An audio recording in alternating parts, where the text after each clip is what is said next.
People that I talk to are very afraid.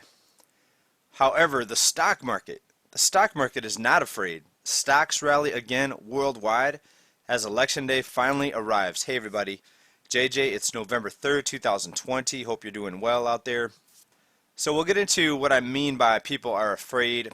I'm hearing from a lot of people that they're afraid that their candidate is not going to win.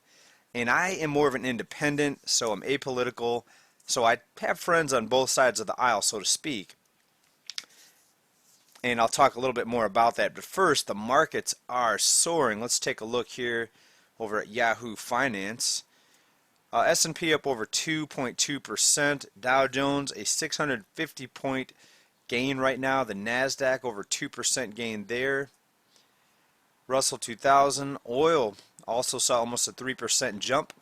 Gold 1905. Silver up 1%, 24.30. Up across the board. No fear in the markets. You could say the bid in the precious metals is a little bit of a flight to safety, but obviously the markets don't seem to care who wins. Maybe that should tell us something. Maybe it's not up to the person that wins to decide which way the markets go. Maybe it's all bank-induced bull markets. Could that be? Well, I think most of you know the answer to that. Most of you on this channel anyways.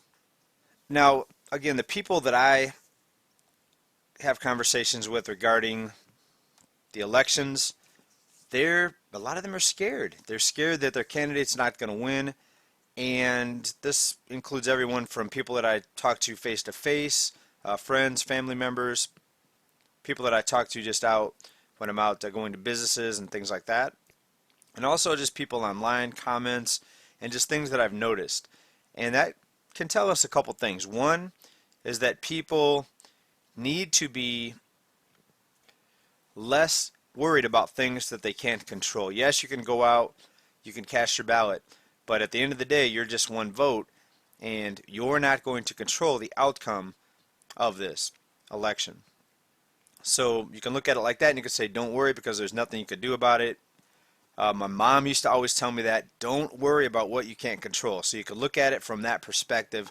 But then there's the other perspective where you have to say, well, if we're this worried about who's going to win, maybe politicians have too much control over our lives, right? So if you're worried about the majority of the population voting for someone that you think is going to make your life worse, maybe this system, maybe it kind of sucks, maybe it's bad, right? So if more people, let's say 51% of the voters vote for this guy, and everything this guy does is going to make your life worse, so now your life is controlled just because 51% of the people made this decision, or maybe they're dumb, maybe they are not that smart. And we know that most Americans, not to sound like a mean dude or anything here, most Americans are pretty clueless when it comes to things that really matter. A lot of people are very smart in other areas. Like they could tell you how many points that their favorite player scored in their last game. They can quote you lines from movies or quotes from their favorite actors. Maybe they know all the words to the latest BTS song. But let's be honest, when it comes to the financial, the economic system, and the political system, most people have no clue. But if 51% of the people vote in a certain way, then you may suffer the consequences. So in that aspect, I can see how people would be scared. But you still have to step back and look at the big picture. You're just one person. You can't control the outcome of this. Alright, so that's my little November 3rd rant for today. Let's get into some more news. Stock market's up big. No surprise there. Start right here. Mortgage News Daily. Think tank concludes mortgage guidelines could safely be twice as risky. Safely be twice as risky. Think about that. So they want looser mortgage lending guidelines. And what they're doing is they're touting looser lending as the key to the American dream of owning a home. But here's the thing. Less than half of the people that quote-unquote own a home that are technically homeowners, less than half of them are mortgage free. So really, think about it. Should we really be calling these people homeowners? and we look at the home ownership rate, it is about 68%. But when you take out the people that actually still have a mortgage, the home ownership rate's really about 34%. Now, once your mortgage is paid off, then you have a little bit more freedom, but you're still not 100% a homeowner. Then you are renting from the government because you still have to pay property taxes. And in many cases, an HOA fee every month. But this think tank, and I'd like to see who this think tank is composed of. I'm thinking people may be connected to the mortgage industry. These people will be declared as the experts, and they say we need to loosen the mortgage lending, and we can go twice as risky. Well, here's another point to make. It can go unlimited. Banks can lend out unlimited amounts of money. Why? Because they have endless liquidity via the Fed. And that's when we get into modern monetary theory. And it's not just a theory. We know that the dollar is completely unbacked and not tied to any commodity that's going to put limits on the creation of the debt, aka currency.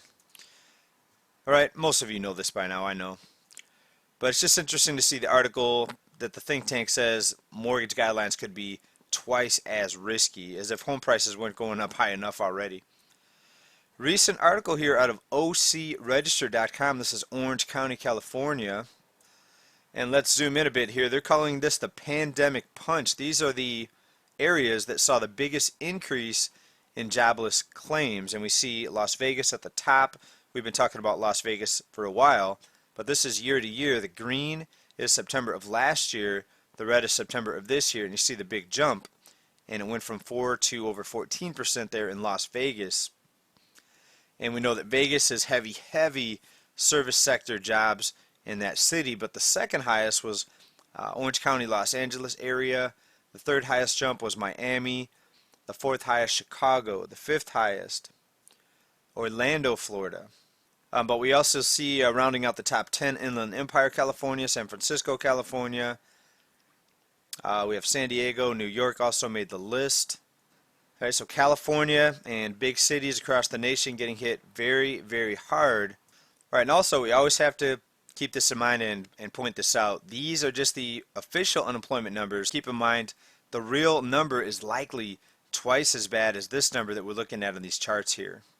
Alright, so we're going to wrap this one up, everybody. Hope everybody is not too panicked, not too worried about your man losing your candidate. Either way, we still have to prepare no matter who wins, no matter what the outcome is. We got to do what's best for us and our family. And we're going to keep preparing on here. We're going to keep watching the economy, watching the markets. I still think precious metals are going to be the way to go. It's just what I'm doing, and I accumulate a little bit more each month. Link down below, SD Bullion, fast shipping. No longer the long wait times. It used to be you had to wait 3 or 4 weeks to get your shipment. Now it's more like getting them in 7 to 10 days when I place an order. So link down below. You help me, you help the channel. When you buy down there, you help yourself by hedging against this unlimited printing money debt monster machine system that we're all living in right now. Thanks everybody for watching. Stay well, stay safe, stay prepared. Bye for now.